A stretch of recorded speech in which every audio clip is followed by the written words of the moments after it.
నమస్తే, welcome to think Andhra.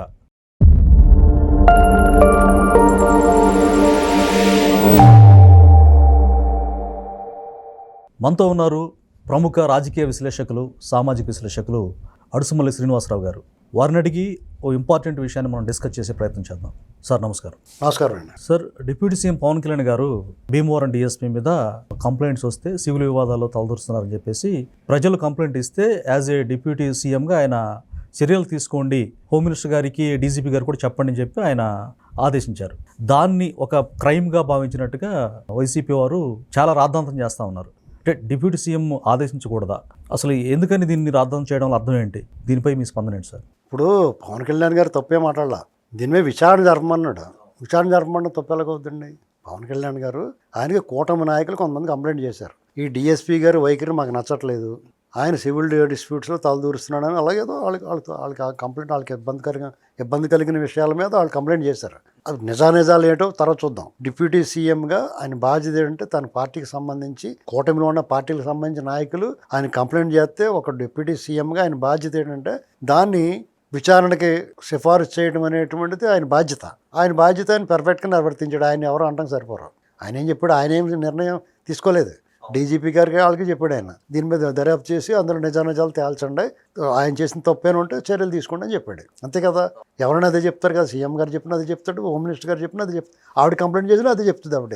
ఈయన complaint చేశారు కాబట్టి ఈయన కూడా డీజీపీ గారికి సిఫార్సు చేయడు తప్ప ఆయన సొంతంగా నిర్ణయం తీసుకుని బర్తరఫ్ చేయండి లేదా ట్రాన్స్ఫర్ చేయండి ఇలాంటివి ఏం చెప్పలేదు కదా. అవునే కదా, అంచేత మనం ఆయన తప్పడం లేదు. అంటే అలాంటి దాన్ని వీళ్ళు తీసుకొని దాన్ని కూడా అంటే రాజకీయంగా వక్ర భాషను తీసుకురావడం, సమాజంలో ఏదో ఒక రకంగా అలజడి సృష్టించాలనుకోవడం. మనం అంటే మీకు ఇటీవల కాలంలో చూడండి, మీరు గత 16 నెలలుగా వాళ్ళ వ్యవహార శైలి, వైసీపీ వ్యవహార శైలి, జగన్మోహన్ రెడ్డి జనం ఆయన ప్రో ఉండే, ఆయన పేరోల్లో ఉండే, ఆయనకు అభిమానించే లేదా ఈ కూటమిని ద్వేషించే వాళ్ళందరూ చేసే పని ఏంటంటే ఏ ఇష్యూ అయినా సరే నిజాలతో సంబంధం లేకుండా, లాజిక్ కూడా అందకుండా, హేతుబద్ధంగా లేకుండా వాళ్ళు స్టోరీ మాడుతున్నారు. అక్రమ అరెస్టులు అన్నారు అరెస్టులని. వాళ్ళు భయంకరమైన తప్పులు చేస్తే అరెస్ట్ చేసి వీళ్ళు చాలా తక్కువ శిక్షలు వేస్తున్నారు. వాళ్ళకి ఒక రకంగానే తక్కువ హెరాస్మెంట్ చేస్తున్నారు, దాని భయంకరమైన శిక్షలు.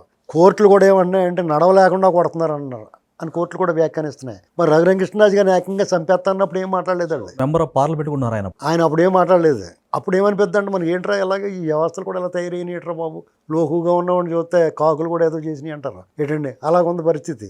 వాళ్ళు విజయవాడ వరదలు, బుడమేరు వరదలనే అలాగే మాట్లాడతారు. మీకు తిరుమలలో తొక్కిసలాటనే మాట్లాడతారు.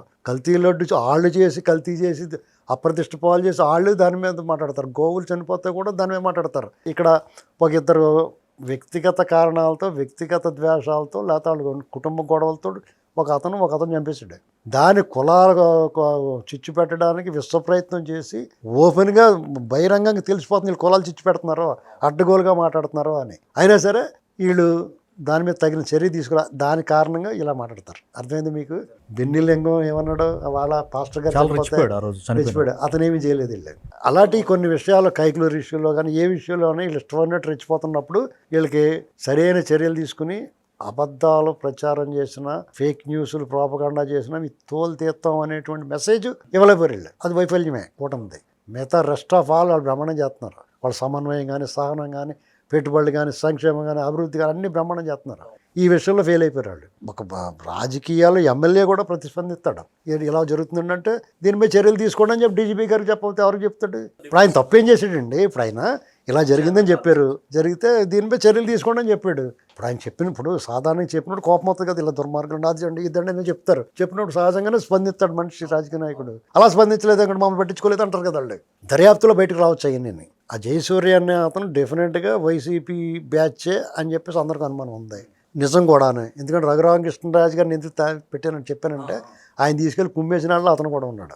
మరి రఘురామకృష్ణరాజు గారిని కుమ్మేసిన వాళ్ళు అతనికి మరి పోస్టింగ్ ఎలాగిచ్చారంటే, రఘురామకృష్ణరాజు గారు ఉండి నియోజకవర్గం కూడా ఆ డిఎస్పీ పరిధిలో ఉంటుంది. అక్కడ మరి ఆయన భరిస్తున్నాడు కదా. సాధారణంగా ఈ అధికారులు కొంతమంది ఏం చెప్తున్నారంటే వాళ్ళు చెప్పినట్టు వినాల్సి వచ్చిందండి మేము అని చెప్తున్నారు అప్పట్లో ఉన్న అధికారులు. లేదంటే వాళ్ళు ఇంటికి పోవటమే.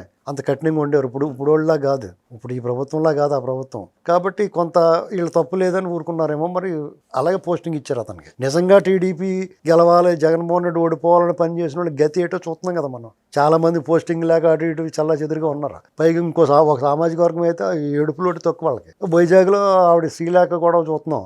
ఇవాళ ఒక టీడీపీ ప్రో అనుకునే ఒక పత్రికలో ప్రధాన శీర్షికగా ఆ అమ్మాయిని బదనాం చేస్తే రాశారు. నిజంగా ఆవిడ స్ట్రిక్ట్ ఆఫీసరు, చెవిరెడ్లు అటువంటి మడత పెట్టేసింది. నిజాయితీగా ఉన్న వాళ్ళు కొంచెం పొగరుగా ఉంటారు డెఫినెట్గా. దొంగోళ్ళే వంగి నంగి మాటలు మాట్లాడతారు. పూటకో రకంగా రాస్తారు కొంతమంది. తింటానికి అలవాటు పడినట్టు పూటకో రకంగా మాట్లాడతారు. వీళ్ళు అలా మా నిజాయితీగా ఉన్నట్టు ధైర్యంగా దమ్ముగా మాట్లాడతారు. కాబట్టి అక్కడ ఒక జవహర్ రెడ్డికి సంబంధించిన భూమి ఇష్యూ ఉంది అక్కడ వైజాగ్లో.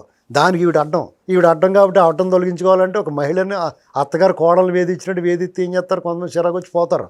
అలాగా ఇప్పుడు అది గొడవ పెట్టేసి ఇద్దరిని కలిపి పక్క తోస్తారు. ఈవిని వేధించారు వాళ్ళు. ఈవిడే వేధించిన ఇద్దరిని కలిపి తీసుకొచ్చి అక్కడ పెట్టారు. ఇప్పుడు ఆ పేపర్లోనేమో ఈవిడ కూడా చెప్పిన మాట వింటలేదు అన్నట్టుగా హెడ్ స్ట్రాంగ్ అన్నట్టుగా రాసుకొచ్చారు పేపర్లు. అంటే కన్విన్స్ చేయడానికి ఒక రకమైన రివర్స్ అయిపోయారు జనం అంతా. ఏంటి ఈ అమ్మాయికి ఎంత అన్యాయం జరుగుతుంది, చెవిరెడ్డి భాస్కర్ రెడ్డి అటువంటి మడత పెట్టేసిన ఈ అమ్మాయిని ఎలా వేధిస్తున్నారు. సీఎంఓలోని అధికారి ఈ అమ్మాయిని ఏదో అడిగాడంట, అది అవ్వలేదని చెప్పేసి బాబు గారు కూడా అతను మందలించారంట. ఇలాంటివన్నీ వార్తలు వచ్చినాయి బయటికి. అయినా అతను అక్కడే పెట్టుకున్నారు. సరే అతను చాలా ప్రతిభావంతుడేమో, కానీ వాళ్ళ మా మధ్యన చుట్టాలను ఇక్కడ తీసుకొచ్చి అక్కడ పెట్టాడు కదా. వాళ్ళకు ఉండొచ్చు కుల ఫీలింగ్లు, ఇలాంటివన్నీ ఎవరికి ఉండకూడదు. ఇంకా వాళ్ళ కుటుంబాలన్నీ కూరగాయలు ఉప్పు పప్పు ఇంటికి పంపించేసుకోవచ్చు. ప్రజలు దోషం దొంగోళ్ళు వీళ్ళందరూ ఉన్నాయి. ఇప్పుడు జగన్కే మనకి తేడా ఏముంటుంది, వాళ్ళు దోపిడీ చేస్తారు కదా. ఇక్కడ ఇలా కనీసం నిజాయితీగా నిలబడిన వాళ్ళని కూడా మనం వాళ్ళకి బలం ఇవ్వాలా. ఇప్పుడు ఇక్కడ జయసూర్య అన్న ఉన్నాడు, అతను ఎందుకు అభ్యంతరం అక్కడ లోపల అక్కడ ప్యాకెట్లు ఆడుకొనిత్తలేదు, అవన్నీ ఆబ్జయించాడు. ప్యాకెట్లు ఎందుకు ఆడుకొనిత్తలేదంటే అతను జ్యూరిస్డిక్షన్లో లా అండ్ ఆర్డర్ ప్రాబ్లం వచ్చినప్పుడు ఎవడైతే ప్యాకెట్లు ఆడిచ్చాడో ఆయన ఏమనరు, ఇతను అడుగుతారు. నువ్వు ప్యాకెట్లు ఎందుకు ఆడుతున్నావు, దీంట్లో ఎలాగ అడుగుతుందని అడుగుతారు. కోడి పందాలు ప్యాకెట్లు ఏంటో ఇది కావాలని చెప్పి క్రైమ్ మీటింగ్లో అడుగుతారు. లేకపోతే నా డీజీపీ గారు అతను ప్రశ్నిస్తాడు. దానికి అతను జాగ్రత్త పడ్డాడు, కొంచెం అదుపు చేసాడు కదా అని చెప్పేసి అక్కడ ఏ రేంజ్లోకి వెళ్ళిపోయిందంటే చుట్టుపక్కల అన్నీ మూసేశారు ప్యాకెట్లు. అందరూ భీమవరం వచ్చేస్తున్నారంటే ఆడుకుంటానికి. ఇది ఏదో భలేగా ఉంది, క్యాసినో కేంద్రం శ్రీలంక పోయినట్టు భీమవరం వచ్చేస్తున్నారు. దాన్ని అదుపు చేశాడు. అతను అదుపు చేసిన తర్వాత కోతాట్లు పెట్టారంట అక్కడ. కోతాడు అంటారు లోపల బయట. అది పెట్టిన దాని మీద కూడా ఉక్కుపాదం మోపాడు అతను. ఒక రకంగా మంచి చేశాడు.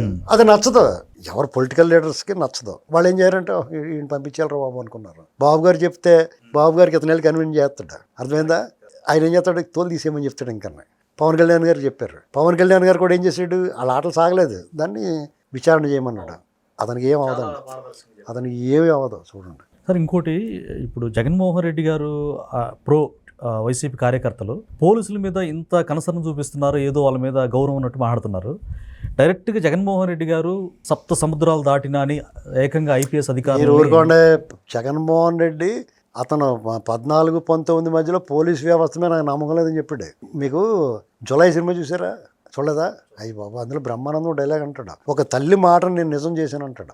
ఏంటయ్యా అంటే తల్లి ఏం చేస్తానంటే కొడుకు ఆనందం అనకపోతే బూచోడికి ఇచ్చేస్తానంటది. ఎవరిని బ్రహ్మానందం అని చూపించి, నన్ను బూచోడు అంది కాబట్టి నేను బూచోడి కింద అవ్వాలి కాబట్టి అని ఇంట్లో ఏదో సామాన్లు దొబ్బేస్తాడు. వాళ్ళ తల్లి మాట నిజం చేశానంటాడు, అందుకు జైల్లోకి వెళ్తాడు. అలాగా జగన్మోహన్ రెడ్డి పోలీసు వాళ్ళు నమ్మనన్నాడు కదా. మరి అతను అధికారంలోకి వచ్చిన తర్వాత పోలీసు వాళ్ళు నీకు ఎవరో నమ్మకుండా చేసాడు. మొత్తం భ్రష్టత్వం పట్టించేసాడు. అప్పటి వరకు పోలీసు వాళ్ళ మీద చెడ్డ పేరు లేదండి. ఒకళ్ళిద్దరు ఎవరన్నా లంచుకొండలు ఉన్నా అరాచకం చేసేవాళ్ళు మైన్యూట్. ఇతను వచ్చిన తర్వాత మంచివాళ్ళు మైన్యూట్ అయిపోయారు, కొంతమంది మ్యూట్ అయిపోయారు, కొంతమంది బయట తోసాడు, కొంతమందిని వేధించాడు. ఇవాళ అతను మళ్ళీ ఏం చేస్తున్నాడు, వాళ్ళు చాలా మంచివాళ్ళు అని చెప్పేసి మాట్లాడుతున్నాడు. మళ్ళీ ఇప్పుడు వాళ్ళకి మళ్ళీ వార్నింగ్ ఇస్తున్నాడు. రకరకాల అతను స్ప్లిట్ పర్సనాలిటీ అన్నమాట, అపరిచితుల్లాగానే. ఒకసారి రామంలో మాట్లాడతాడు, ఏమిటండి ఇదంతానే అని మాట్లాడతాడు. వెంటనే రెమో అంటాడు, వాళ్ళని లండన్ గట్ట వెళ్ళిపోయి మళ్ళీ వెంటనే ఈ జుట్టు వేసుకుంటాడు ఒకడు అపరిచితుడు, అలాంటి వచ్చేస్తాడు. మధుసూదన్ రావు నీ సంగతి చూస్తానంటాడు. వెళ్ళిపోతున్నారు వాళ్ళు అతను హ్యాండిల్ చేయడానికి డాక్టర్లు కట్టండి. అతను అన్నెళ్ళగానే ఎలాగ మాట్లాడుతున్నాడంట అపరిచితుడు సినిమాలో లాగానే. దానికి ఇంకా సొల్యూషన్ లేదు, ఏమి లేదండి. దాని సొల్యూషన్ ఒకటేనండి, 3 మొఖాలు అయిపోవాలి అంతే. ఎవడన్నా తేడాగా మాట్లాడితే ఆ మనీలు చేయరు. ఇలాంటివి చెప్తుంటే మనల్ని చేస్తారు వీళ్ళు. ఇంకానే. Thank you sir.